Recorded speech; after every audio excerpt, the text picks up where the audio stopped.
Speaking of Final Fantasy, though, what do you think of it? It's good. Definitely better than 15, that's for sure. It's most certainly a game you would not enjoy. Well, I enjoyed the first 2 hours, and then I did another stream playing it for 2 hours that was sponsored, and it was fine. But I don't know if I'm going to continue. Yeah, because I want to play the other Final Fantasies first. Yeah, I mean, Well, I know you finished the other 8. Final Fantasies. I think when I went into it, I liked the fast-paced combat. Well, you played 8. I like the 8. Yeah, Yeah. I like the part of me, as much as I hate turn-based combat, it's kind of nice sometimes. Really? You should play 10 next. I hate it in modern games because I feel like it's outdated. Right. Yeah. Except in Pokemon, where it just feels like it works. So do you want to go back to like the first couple of Final Fantasy? Yeah, I'm going to play some of them earlier ones, I think. Play 6.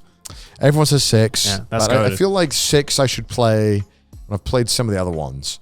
Because everyone says, and all the Final Fantasy staff are like, 6 is the accumulation of the perfect Final Fantasy. It is. And I'm like, okay, well, I'll save that then. I don't want that right away. Okay. Because then I can never play like 4 or 5. Yeah, then maybe play like, probably play 4 first then. If you're playing the old the ones. SNES ones seem tough to get into. They seem like it's like like a slog. I'm not gonna lie. Yeah, they can be. What didn't draw you in about this Final Fantasy 16? I don't know. Because on paper, I'm like, this is very much. It's not that it didn't draw me in. It's just I think that it's a lot, and I was like, I think well, I don't even know what I can say because I was sponsored by them. I don't want to get pissed off. Okay. Sometimes I did feel like it was like I could put my controller down, and then when I had to pick it back up, I was like, oh shit, it's a game. Yeah. That was like, I was like, oh fuck. No, because Okay. because Yeah. the producer 17 said hours of cutscenes. Yeah. I know, I love That's it. Okay, unhinged. now I understand. The why. producer actually said before the game came out though that this was supposedly the most cinematic It is Final yeah. Fantasy. They weren't lying. I almost like wish, and I know that there is an easy story mode, but like there was a version of it that was just like a 17-hour show. Yeah. Yeah. That like didn't require you to put any input, because I actually I found myself getting really into the cutscenes, and then I was like, oh shit, I gotta play. And it was fun, it was great. Yeah. But it was like, oh, I was just getting confused with the fact that I was like, oh yeah, I gotta keep playing It's the an game. actual Yeah. game. Yeah, Yeah. it's really interesting. Yeah. I mean, Yeah.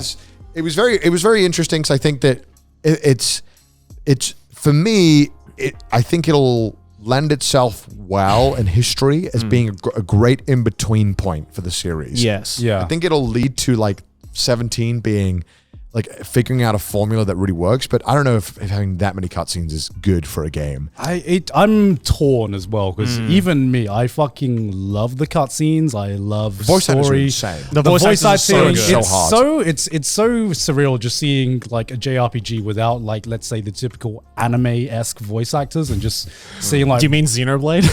yes, Joey, or any JRPG. Yeah. What for are you that doing, matter. mate? Just go and get the fucking bloodstone. yeah.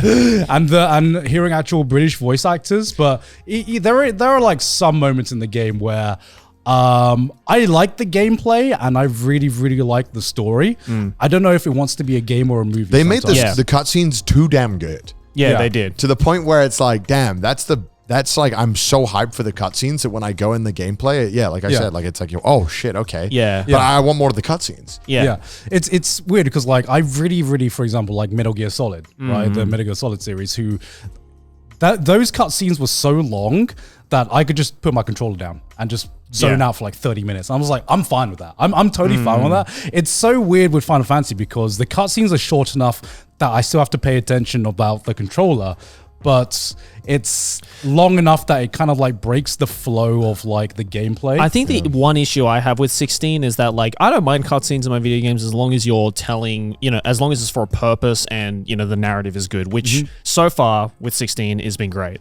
But I think my problem with 16 right now is that like I guess the switching between cutscene and playable part of the game is so like constant. Yeah. Where it's like, there'd be moments where it's like, okay, you enter a village, there's a cutscene that like explains the village and the main quest, and then you walk for 15 seconds and then another cutscene plays. And then you walk another 15 seconds and then another cutscene plays. Where it's like, I think I would just give me a long prefer it. Where it's like, cutscene. just give me one long cutscene agree. and then one long gaming session, and then I'll be good. I also I like it, but I don't know how to feel about it. I like the active lol button.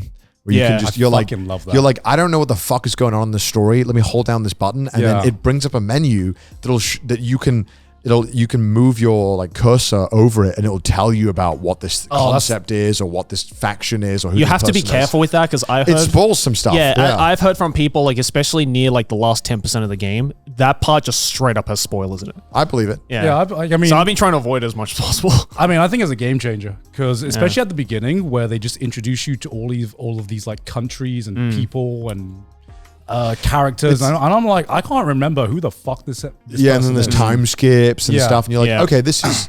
It's like being thrown into Game of Thrones at well, I mean, actually being thrown into Game of Thrones, but because you're just like, what the hell is happening? But in Game of Thrones, you have the time to go through all of it and kind of, and I feel like they maybe the storytelling's a little bit more. They introduce things a little bit better. In Final Fantasy, the one thing I did with the new one I found to struggle with was that there was too much stuff that I was trying to keep track of and I didn't quite understand.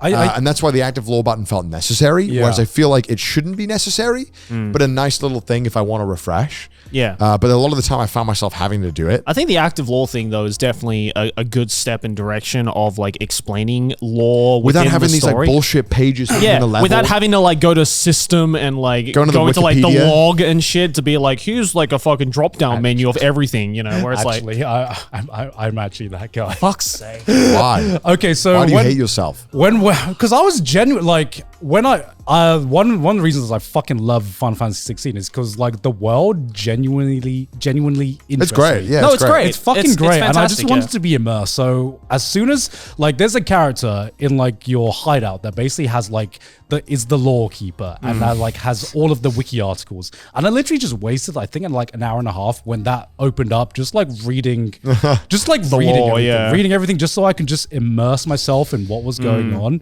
I think my biggest problem with it so far, I'm about like 20 hours in at the time of recording.